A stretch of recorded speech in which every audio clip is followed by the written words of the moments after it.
I have some very exciting news to share with you guys. I was working in the yard just the other day and I discovered a nest of baby birds.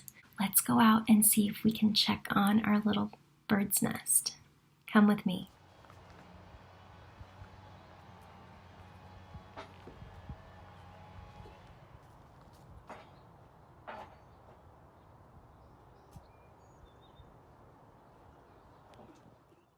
The bird in my nest is called a robin. I bet you've seen one in your yard before. Can you tell what this bird used to make her nest? Robin's eggs are a beautiful color of blue. Take a look. So beautiful and so tiny. Now you're probably wondering, is this what all birds' nests look like? Well, actually, there are tons of different kinds of birds' nests. Here are some examples of different kinds. As you can see, birds use lots of different things to make nests. Some use grass, some use sticks, some use little pieces of feathers, some even use pebbles.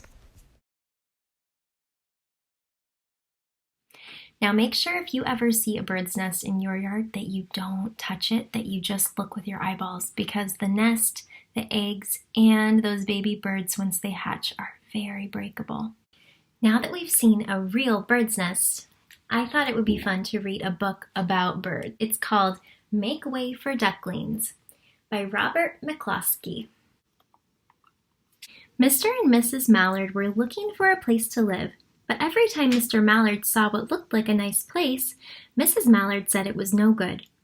There were sure to be foxes in the woods or turtles in the water, and she was not going to raise a family where there might be foxes or turtles, so they flew on and on.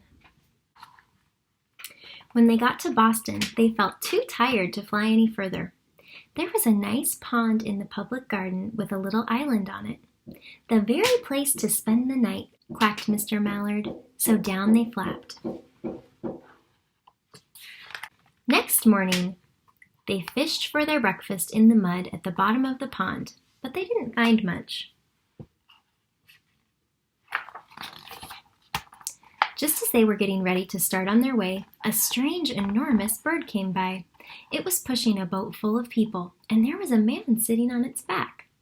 "Good morning," quacked Mr. Mallard, being polite. The big bird was too proud to answer, but the people on the boat threw peanuts into the water, so the mallards followed them all around the pond and got another breakfast, better than the first. "I like this place," said Mrs. Mallard as they climbed onto the bank and waddled along. "Why don't we build a nest and raise our ducklings right in this pond? There are no foxes and no turtles, and the people feed us peanuts. What could be better?" "Good," said Mr. Mallard, delighted that at last Mrs. Mallard had found a place that suited her. "But—" "Look out," squawked Mrs. Mallard, all of a dither. "You'll get run over." And when she got her breath, she added, "This is no place for babies. With all those horrid things rushing about, we'll have to look for somewhere else." They looked in Louisburg Square, but there was no water to swim in. Then they flew over the Charles River. "This is better," quacked Mr. Mallard. "That island looks like a nice, quiet place, and it's only a little way from the public garden." "Yes," said Mrs. Mallard, remembering the peanuts. "That looks like just the right place to hatch ducklings." So they chose a cozy spot among the bushes near the water and settled down to build their nest. And only just in time, for now they were beginning to molt. All their old wing feathers started to drop out, and they would not be able to fly again until the new ones grew in. But of course, they could swim. And one day they swam over to the park on the riverbank, and there they met a policeman called Michael. Michael fed them peanuts, and after that, the mallards called on Michael every day. After Mrs. Mallard had laid 8 eggs in the nest, she couldn't go visit Michael anymore because she had to sit on the eggs to keep them warm. She moved off the nest only to get a drink of water or to have lunch, or to count the eggs and make sure they were all there.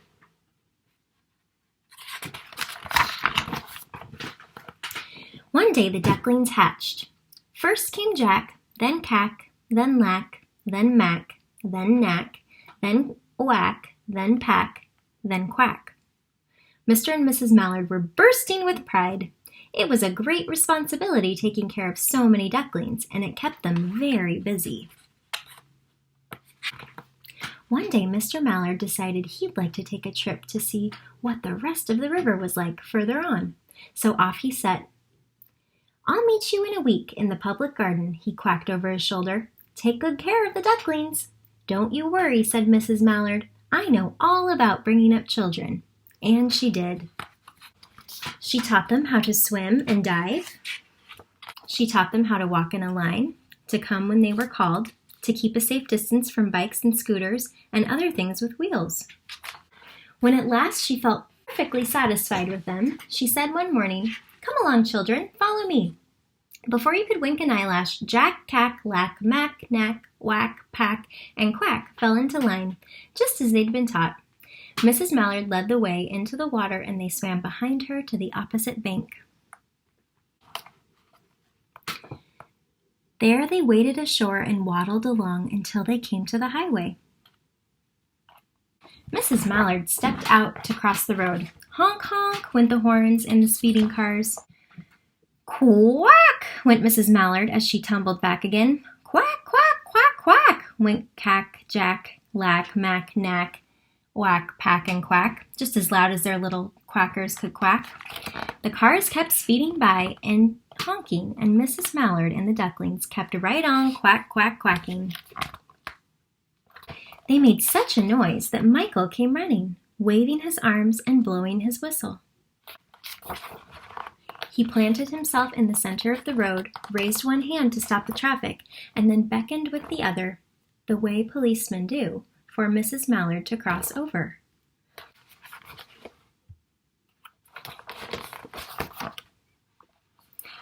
As soon as Mrs. Mallard and the ducklings were safe on the other side and on their way down Mount Vernon Street, Michael rushed back to his police booth.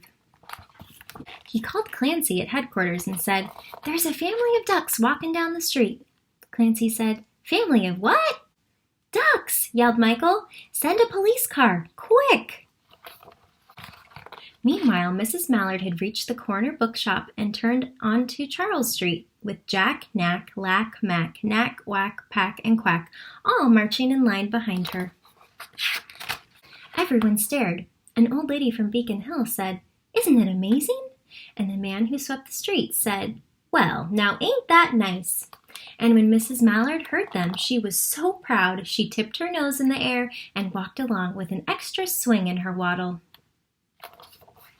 When they came to the corner of Beacon Street, there was the police car with 4 policemen that Clancy had sent from headquarters. The policemen held back the traffic so Mrs. Mallard and the ducklings could march across the street. And there they go, marching across the street, right into the public garden. Inside the gate, they all turned around to say thank you to the policemen. The policemen smiled and waved goodbye.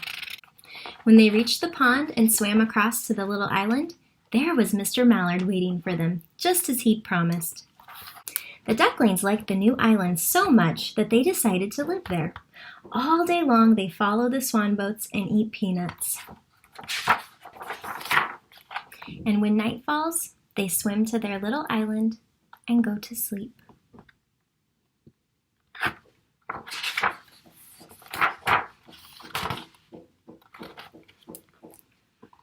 And that was Make Way for Ducklings.